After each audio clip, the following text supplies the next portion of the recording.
यही कैंटीन का भी बोल दूँगी और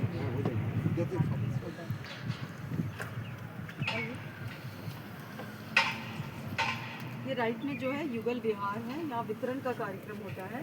श्री महाराज जी ने वितरण पे बहुत जोर दिया हमेशा।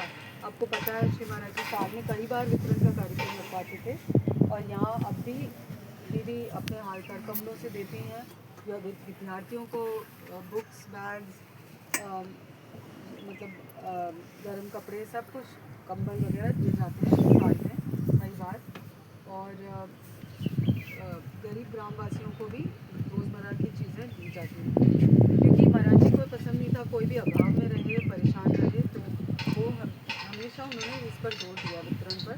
इससे उनके करुणामयी अवतार होने का हमें सबूत मिलता है कि वो कितने करुणा उनमें है, कितना सबसे प्रेम करते हैं, सबका ख्याल रखते हैं। तो ये यहाँ वितरण का कार्यक्रम होता है, इसको युगल विहार कहते हैं। पीछे की तरफ नया कैंटीन बन रहा है।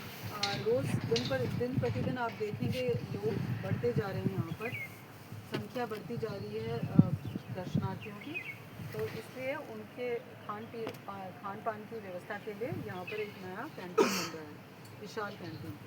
हमारा जो कैंटीन है वो आगे है, मैं अभी बता देती हूँ।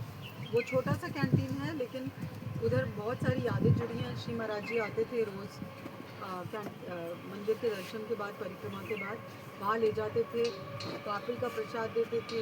वहाँ जो कुछ भी खाने कुछ भी बना होता था खाने की चीज़, तो वो प्रसाद के रूप में देते थे अपने हाथों से।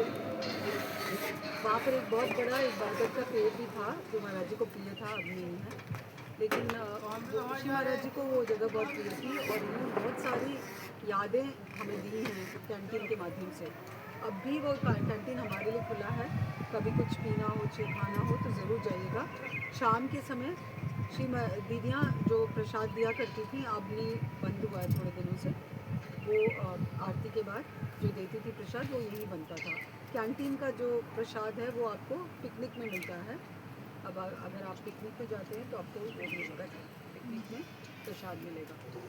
सामने जो दिख रहा है, मैं आपको कैंटीन दिखा दूंगी हाथ से जाते वक्त। सामने जो है ये है हमारा सबसे नया इमारत।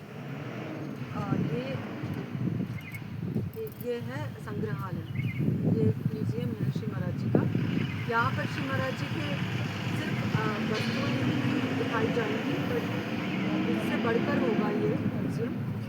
यहाँ पर उनकी अनुभूति होगी हमें, उनका जो इतना बड़ा विशाल जो उन्होंने जो प्रकट किया है, जो लिटरेचर जो प्रकट किया है, इतने सारे किताबें जो लिखी हैं, इतना जो पद और कीर्तन वगैरह बनाया है, वो सारी चीज़ों का लाभ ले सकते हैं हम वहाँ पर आपको कीर्तन भी सुनाई देगा। और ऐसा टेक्नोलॉजी के माध्यम से, नए टेक्नोलॉजी के माध्यम से आपको ऐसा एहसास दिलाया जाएगा जैसे आप उसको एक्सपीरियंस कर रहे हैं, उसका आपको